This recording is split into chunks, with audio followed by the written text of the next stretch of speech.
G'day guys, welcome back. My name is Wildkard. Thank you for watching the Wildkard Rugby Show. Like, comment, and subscribe. And yes, you are here today because we are in the final round of Super Rugby and the final spot still up for grabs. And unfortunately for Moana Pasifika, the reduced number of teams are going to be into the finals this year has been, cut down from 8 to 6.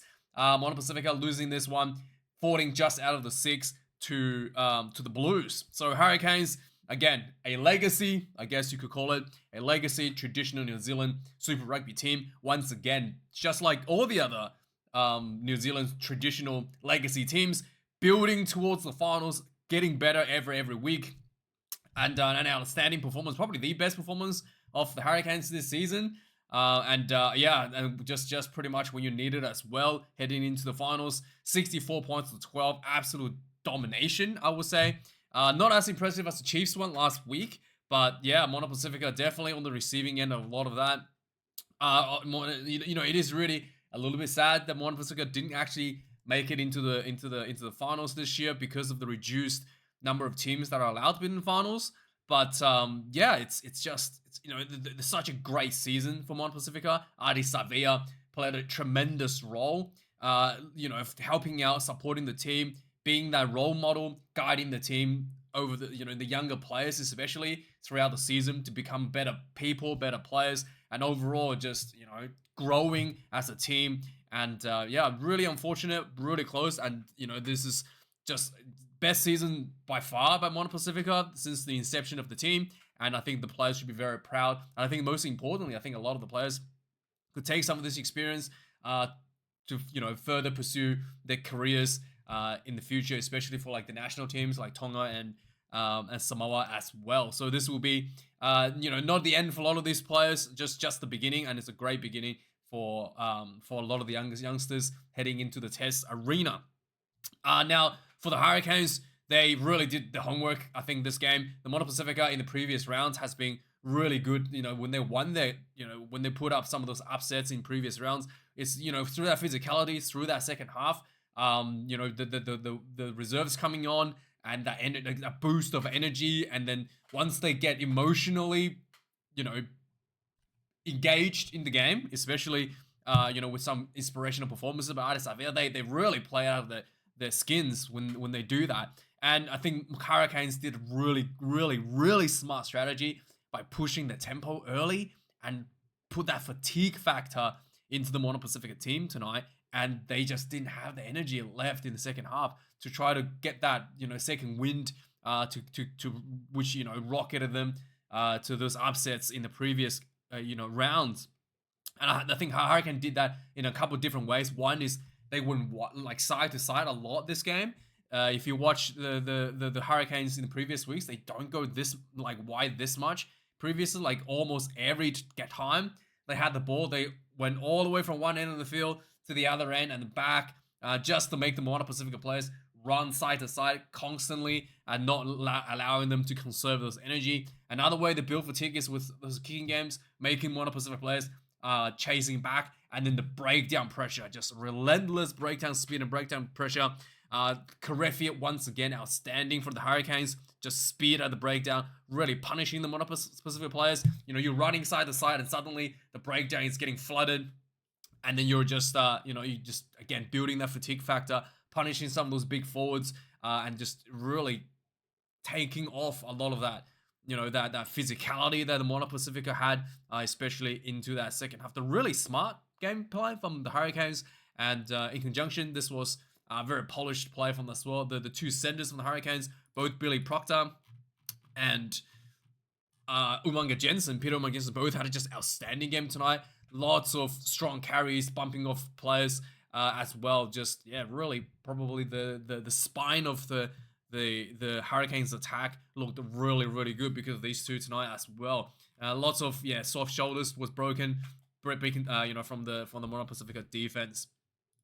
With that being said, the Hurricanes as well had a pretty average start of their season, only to build towards the end of the season into a much better finish. Did the Moana Pasifika actually beat the Hurricanes the first time around? I think they might actually. Yeah, it just shows the New Zealand, these traditional teams knows their cycles, knows the picking cycles, and really preps their players for the finals a lot better than some of the newer teams. Especially the Australian teams, it seems to be dropping off going into the finals, and that's just the difference in planning, in managing fatigue and stuff. And I think that Moana Pasifika probably also had a bit of fatigue building up to this as well in the previous rounds. So yeah, just again, really, really well done by the Hurricanes. A really good, you know, really good form going into the finals, and I think that there could be an opportunity for an upset here and there. And again, the the New Zealand teams peaking at the right times is once again looking like going to be potentially like an all New Zealand affair for the Super Rugby finals again this year. But yeah, I think if you're a Moana Pasifika fan, don't be too disheartened. This is just the beginning. I think that the players will be, especially if you support the national, like Tonga or Samoa, the national teams, it's going to be looking pretty good for some of these players to take some of these, these experiences and take it into the national arena and try to deliver some exciting rugby for the fans at home. So yeah, let's have a look at the match stats of the game. 10 tries to 2 to the Hurricanes, 694 run meters to 419 to Moana Pasifika. 14 turnovers conceded by the Hurricanes, 13 turnovers conceded to Moana Pasifika. 131 tackles made for the Hurricanes, 27 missed tackles. And Moana Pasifika did break some tackles. There's some big, strong running there. 193 tackles made for Moana Pasifika, 35 missed tackles. 31 kicks in play for Hurricanes, 26 for Moana Pasifika. 3 missed kicks out of 10 for the Hurricanes, 1 out of 2 for Moana Pasifika. 874 kick meters for Hurricanes and 622 for Moana Pasifika. A big difference in the kick meters. I think Hurricanes was a little bit more pragmatic in their kicking, really try to ping the Moana Pasifika inside their own 22 and try to force errors from their line-out throws and from their set piece as well, and yield great results, especially in the second half for the Hurricanes. And we've got 2 line-outs lost for the Hurricanes themselves out of 8, 2 loss out of 6 for Moana Pasifika there. Only 1 scrum this game. And there was 1 scrum. I think no, it was 2 scrums. Is it 2 scrums? 2 scrums, I think. 1 loss against Moana Pasifika. It was, I think the feed just like bounced off their own players' legs and then went over the Hurricane side for them. Just a bit of a mistake there. Overall, pretty disciplined for both teams. 4 penalties conceded apiece. And there was 1. Is this actually correct? I'm pretty sure there was 1 yellow card. Yeah. Actually, no. It just turned out this was just wrong stats. Let's go back a bit, right? Yeah, I thought it looked a bit weird. Yeah, Hurricanes 14 lineouts, 2 lost. Moana Pasifika got 9 lineouts, 4 lost. 2 scrums, no loss for the Hurricanes. 3 scrums, 1 loss for the Moana Pasifika. 8 penalties considered for the Hurricanes. 10 for Moana Pasifika. There was 1 yellow card for I thought it was a clean out. Both players really low, hit each other in the head. I think there's really not much else you can do unless it's just not clean him out. Is like all there is to hit is basically the head. You can't do like a croc row anymore, so we really don't know what you're supposed to do in that situation. But there was a unfortunate yellow card to Moana Pasifika in the second half of the game. Let's do a quick recap of the match of the Tri Fest for the Hurricanes. So yeah, it took about 10 minutes. Is it 10 minutes? Yeah, 10 minutes. Sorry, the Moana Pasifika actually scored their first try first. Hurricanes.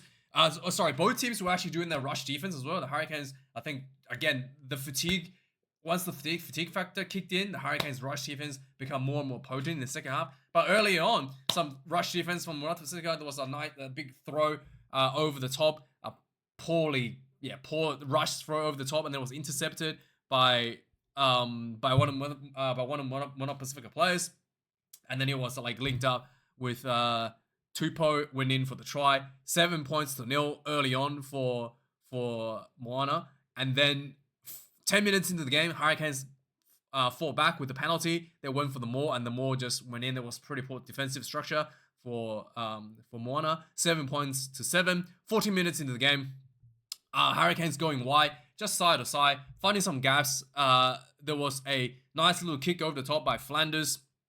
So Sullivan was on the sideline, passed the ball in field to Flanders, and then he chipped the ball behind and recovered it himself for the try. 14 points to 7.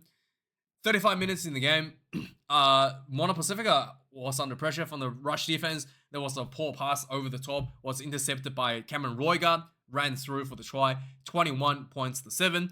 39 minutes of the game. There was just some poor kicking game. I think this was. Moana Pasifika kicked the ball right down the middle of the field, and this was fetched up by Umanga Jensen, who ran down the middle of the field and just busted through a bunch of defenders and went in for the try. Yeah, pretty soft one there. 28 points to 17. 49 minutes in the game in the second half.